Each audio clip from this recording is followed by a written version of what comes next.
नमस्कार. आज आषाढ कृष्ण चतुर्थी शके 1938 संकष्टी चतुर्थी सादर करीत आहोत ठाणे वार्ता. ठळक घडामोडी. ठाण्यात लवकरच स्मार्ट पार्किंग व्यवस्था. ठाण्यातील वाहतूक कोंडी दूर करण्यासाठी रिक्षा थांब्यांचं नियोजन. आणि महानगरपालिका क्षेत्रातील 129 पैकी 36 मैदानं लवकरच खेळांसाठी विकसित करणार. या आणि इतर घडामोडी विस्तृतपणे पण काही क्षणातच. ठाणे वार्ता पहा श्रीस्थानक वाहिनीवर. आता सकाळी 9:15 पासून रात्री 9:15 पर्यंत ठाणे वार्ता, ठाण्यातील पहिलं दृकश्राव्य माध्यम. श्रीस्थानक वाहिनी ठाण्याची स्वतःची वाहिनी. ठाण्यातील घडामोडी, कार्यक्रम, वादविवाद, अगदी गाणी, नाटकं याचा आनंद घर बसल्या. पहा श्रीस्थानक वाहिनी, आपल्या ठाण्याचं हक्काचं व्यासपीठ. श्रीस्थानक वाहिनी. ठाणे वार्ता आता संकेतस्थळावर देखील ठाणेवार्ता.com वर क्लिक करा आणि ठाण्याच्या घडामोडी जाणून घ्या. ठाण्यातील पहिलं ऑनलाईन माध्यम ठाणेवार्ता.com. नमस्कार मंडळी. दर रविवारी पाहायला विसरू नका. नमस्कार मंडळी, आपल्या प्रश्नांचं थेट उत्तर. ठाणे वार्ता पहा श्रीस्थानक वाहिनीवर.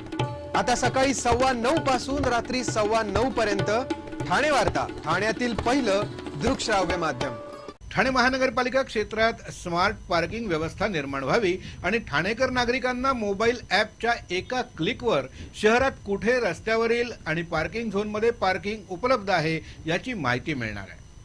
महानगरपालिका आयुक्त संजीव जयस्वाल यांच्या अध्यक्षतेखाली सेंट्रल पार्किंग सर्व्हिसेसचे प्रतिनिधी आणि महानगरपालिकेचे अधिकारी यांच्या उपस्थितीत झालेल्या एका बैठकीत या महत्वाकांक्षी योजनेविषयी चर्चा करण्यात आली असून येत्या महासभेमध्ये याविषयीचा प्रस्ताव सादर करण्यात येणार आहे. शहरात विविध ठिकाणी महानगरपालिकेच्या वतीनं उपलब्ध करून दिलेला ऑन रोड आणि ऑफ रोड पार्किंगची माहिती या यंत्रणेच्या माध्यमातून मोबाईल ॲपवर मिळणार आहे. तसंच त्या ठिकाणी किती पार्किंग जागा शिल्लक आहेत, त्या ठिकाणी पार्किंगचे दर काय आहेत याची माहिती देखील या ॲपवर मिळणार आहे. या यंत्रणेच्या माध्यमातून पार्किंगच्या माहितीसोबतच पार्किंगच्या पेमेंट गेटवेची व्यवस्था असणार आहे, जेणेकरून वाहनधारकाला त्याच्या ॲपवरूनच पार्किंगची फी अदा करता येणार आहे. या यंत्रणेद्वारे शहरातील पार्किंगची समस्या सुटायला मदत होणार आहे. ही संपूर्ण यंत्रणा GPRSशी कनेक्ट असल्यानं याची सर्व माहिती नियंत्रण केंद्राद्वारे मिळण्याची व्यवस्था आहे. शिवाय सर्व्हेलन्स व्यवस्था, दंड आणि जॅमरची व्यवस्था देखील या यंत्रणेशी निगडीत आहे. सुरुवातीला ज्युपिटर हॉस्पिटल इथल्या मोकळ्या भूखंडावर तसंच डॉक्टर काशीनाथ घाणेकर नाट्यगृह या ठिकाणी प्रायोगिक तत्वावर ही स्मार्ट पार्किंग यंत्रणा कार्यान्वित करण्याबाबतच्या सूचना पालिका आयुक्तांनी संबंधित अधिकाऱ्यांना दिल्या आहेत. ठाण्यातील वाहतूक कोंडी दूर करण्यासाठी रिक्षा थांब्यांचं नियोजन केलं जाणार आहे. वाहतूक शाखेचे उपायुक्त संदीप पालवे यांनी ही माहिती दिली आहे. ठाण्यातील वाहतूक व्यवस्थेची समस्या गंभीर झाली असून याला शहरातील अरुंद रस्ते, वाहनांची वाढती संख्या आणि वाहन चालकांची असंवेदनशीलता कारणीभूत असल्याचं म्हटलं जातं. मुंबईपेक्षा ठाण्यात वाहनं जास्त असून मनुष्यबळ देखील अत्यल्प आहे. मुंबईत वाहतूक शाखेत 7,000 पोलीस तर ठाण्यात ही संख्या अवघी 700 पेक्षा कमी आहे. सध्याच्या मनुष्यबळाचा सुनियोजितरित्या वापर करण्यासाठी 22 युनिट्समधील 4 युनिट्स कमी केले आहेत. तसंच वाहतूक पोलिसांच्या ड्युट्या 8 तास करून पॉइंट्सनुसार पोलीस नेमणार असल्याचं सांगितलं जातं. तसंच यापुढे चलन फाडून दंडात्मक कारवाई न करता प्रबोधनाचा मार्ग स्वीकारून भ्रष्टाचाराला आळा घालण्याचा मनोदय त्यांनी व्यक्त केला. रिक्षा चालकांना शिस्त लागावी यासाठी शहरातील सर्व रिक्षा थांब्यांचा सर्वेक्षण करून मोठे, माध्यम आणि लहान असे प्रकारचे रिक्षा थांबे उभारण्यात येणार असल्याचं उपायुक्त संदीप पालवे यांनी स्पष्ट केलं. ऑनलाईन प्रवेशापासून वंचित राहिलेल्या विद्यार्थ्यांना पसंतीच्या महाविद्यालयामध्ये प्रवेश मिळणार आहे. आमदार निरंजन डावखरे यांनी विधान परिषदेत ऑनलाईन प्रवेश प्रक्रियेबद्दल प्रश्न उपस्थित केला असता ज्या विद्यार्थ्यांना प्रवेश मिळाला नाही त्यांच्यासाठी ऑनलाईन प्रवेशाची आणखी एक फेरी घेण्यात येणार असल्याचं शिक्षण मंत्री विनोद तावडे यांनी सांगितलं. त्यामुळे आता ऑनलाईन प्रवेशापासून वंचित राहिलेल्या विद्यार्थ्यांना पसंतीच्या महाविद्यालयामध्ये प्रवेश मिळण्याचा मार्ग मोकळा झाला असल्याचं आमदार निरंजन डावखरे यांनी म्हटलंय. आज 11वी ऑनलाईन प्रवेशासाठी विद्यार्थ्यांची एकच झुंबड उडते. विद्यार्थ्यांना त्यांच्या पसंतीनुसार महाविद्यालयामध्ये प्रवेश मिळत नाहीये. पसंती दिलेल्या महाविद्यालयामध्ये प्रवेश न मिळाल्यानं विद्यार्थी आणि पालकांचा हिरमोड होतोय. विद्यार्थ्यांची पसंती विज्ञान शाखेला तर प्रत्यक्षात प्रवेश कला किंवा वाणिज्य शाखेला होतोय. अशा अनेक प्रकारच्या गलथान कारभारामुळे शिक्षण विभाग चर्चेचा विषय ठरलाय. ऑनलाईन प्रवेश प्रक्रियेमध्ये अशा प्रकारचा होणारा गोंधळ थांबवण्यासाठी 11वीची प्रवेश प्रक्रिया ऑफलाईन पद्धतीने करण्याची मागणी आमदार निरंजन डावखरे यांनी सभागृहात केली.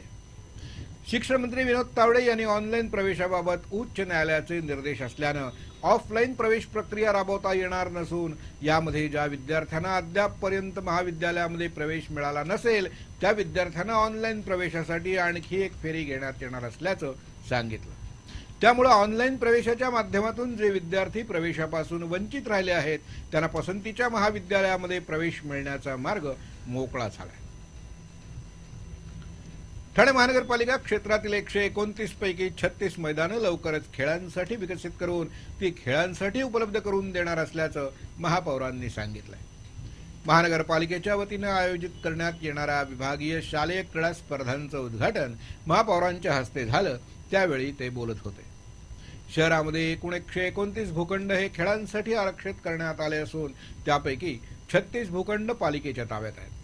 हे 36 भूखंड लवकरच मैदान विकसित कार्यक्रमांतर्गत विकसित करून खेळांसाठी उपलब्ध करून देण्यात येणार असल्याचं महापौरांनी सांगितलं.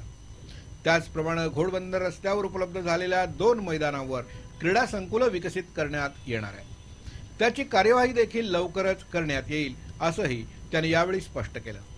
दिनांक 30 जुलैपासून ठाणे महानगरपालिकेच्या वतीनं विभागीय शालेय क्रीडा स्पर्धांचं आयोजन करण्यात येत असून या स्पर्धांमध्ये महानगरपालिका आणि खाजगी शाळांमधून 3000पेक्षा जास्त विद्यार्थी सहभागी होणार आहेत. 30 जुलै रोजी साकेत ग्राउंड येथे सुब्रतो बॅनर्जी फुटबॉल स्पर्धेला आरंभ होत असून या स्पर्धा डिसेंबर अखेरपर्यंत चालणार आहेत. निवडणुकीत नागरिकांना खोटी आश्वासनं, जीवनावश्यक वस्तूंचे भडकलेले भाव, श्रमिकांची गुलामगिरी, कंत्राटी पद्धत, काळ्या पैशाचे खोटे आश्वासन अशा अनेक फसव्या आश्वासनांचा समाचार घेण्यासाठी धर्मराज्य पक्ष आणि बहुजन रिपब्लिकन सोशलिस्ट पार्टी, शेतकरी कामगार पक्ष अशा अनेक पक्षांची मोठ बांधून केंद्रातील नरेंद्र आणि राज्यातील देवेंद्र सरकारला धक्का देण्यासाठी विराट संविधान मोर्चा 27 जुलैला मुंबईच्या आझाद मैदानावर धडकणार असल्याची माहिती राजन राजे आणि बहुजन रिपब्लिकन पार्टीचे अध्यक्ष प्राध्यापक सुरेश माने यांनी एका पत्रकार परिषदेत दिली. देशात सध्या शेतकऱ्यांच्या आत्महत्या, देशोधडीला लागलेला कामगार, जीवनावश्यक वस्तूंचा गगनाला भिडलेला भाव, काळा पैसा, पुंजापतींच्या खिशातच अशा फसव्या आश्वासनांचा समाचार घेण्यात येणार आहे. पुंजीपतींना खुश करण्यासाठी असलेले नरेंद्र सरकार लोकांच्या खात्यात काय पैसे टाकणार असा सवाल करीत आम्ही लढतोय ते एक मिशन म्हणून, कमिशनसाठी नाही अशी ठोस भूमिका सर्व नेत्यांनी मांडली. त्यानुसार 27 जुलै रोजी विराट मोर्चा आझाद मैदानावर धडकून झोपलेल्या सरकारची झोप उडवणार असल्याचा दावा यावेळी करण्यात आला. ठाणे वार्ता पहा श्रीस्थानक वाहिनीवर. आता सकाळी 9:15 पासून रात्री 9:15 पर्यंत ठाणे वार्ता, ठाण्यातील पहिलं दृकश्राव्य माध्यम. आपला परिसर स्वच्छ आणि सुंदर ठेवण्यासाठी ठाणे महापालिकेत सहकार्य करा. ओला सुका कचरा वेगवेगळा जमा करा आणि रोगराईपासून मुक्तता मिळवा. ठाणे वार्ता आता संकेतस्थळावर देखील ठाणेवार्ता.com वर क्लिक करा आणि ठाण्याच्या घडामोडी जाणून घ्या. ठाण्यातील पहिलं ऑनलाईन माध्यम ठाणेवार्ता.com. डॉक्टर आणि रुग्णांचं पिढ्यानपिढ्यांचं जिव्हाळ्याचं नातं म्हणजेच डॉक्टर बेडेकर हॉस्पिटल. आता अत्याधुनिक सोयी सुविधा आणि तंत्रज्ञान युक्त वंध्यत्व निवारण केंद्रात IVF आणि टेस्ट ट्यूब बेबीचीही सुविधा. डॉक्टर बेडेकर हॉस्पिटल, महर्षी कर्वेपथ, ठाणे. 65 वर्षांची निरंतर सेवा. ठाणे वार्ता पहा श्रीस्थानक वाहिनीवर. आता सकाळी 9:15 पासून रात्री 9:15 पर्यंत ठाणे वार्ता, ठाण्यातील पहिलं दृकश्राव्य माध्यम. मुंबई ठाण्यात नायजेरियन टोळीनं उच्छाद मांडलाय.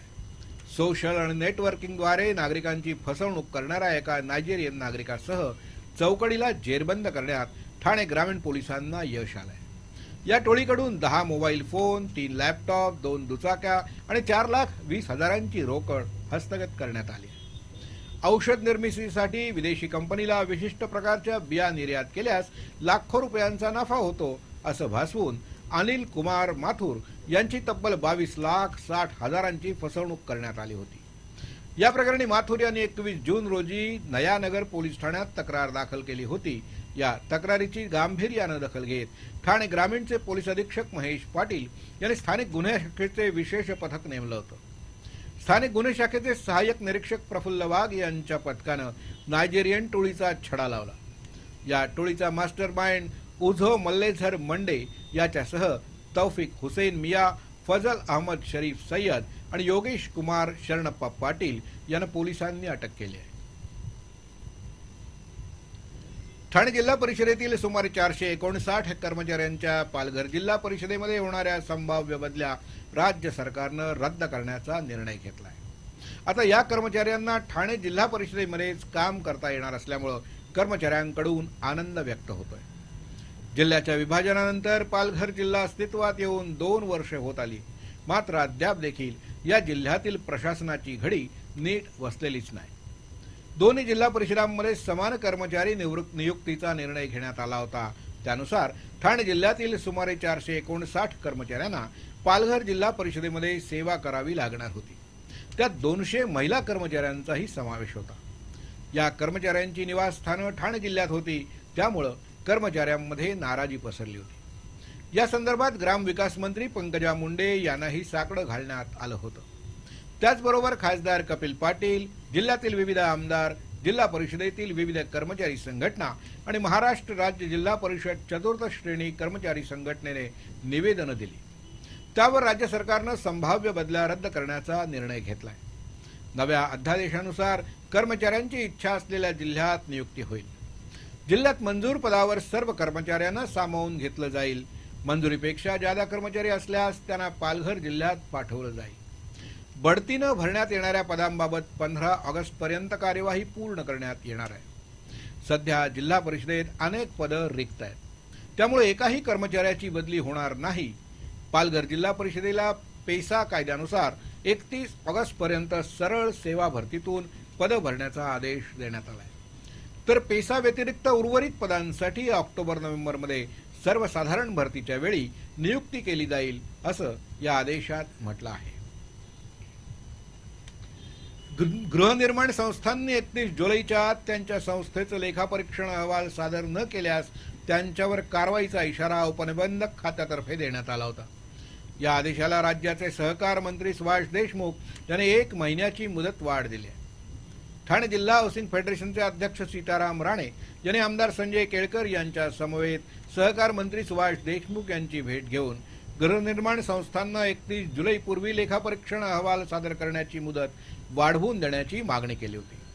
त्यावर सहकार मंत्र्यांनी 1 महिना मुदतवाढीस मंजुरी दर्शवली। यावेळी बोलताना फेडरेशनचे अध्यक्ष सीताराम राणे म्हणाले की 97व्या घटना दुरुस्तीनुसार वार्षिक सर्वसाधारण सभेमध्ये लेखापरीक्षकाची नियुक्ती केलेल्या लेखापरीक्षकाकडूनच संस्थांनी लेखापरीक्षण करून घेणं आवश्यक आहे। आतापर्यंत गृहनिर्माण संस्था त्यांचं वार्षिक लेखापरीक्षण त्यांनी नेमलेल्या लेखापरीक्षकाकडून करून घेत होतं। आता नियुक्त केलेल्या लेखापरीक्षकाकडूनच लेखापरीक्षण करून घेण्यात वेळ जाणार आहे। त्यामुळे 31 जुलैपर्यंत सगळ्या गृहनिर्माण संस्थांना लेखापरीक्षण अहवाल सादर करणं शक्य होणार नाही।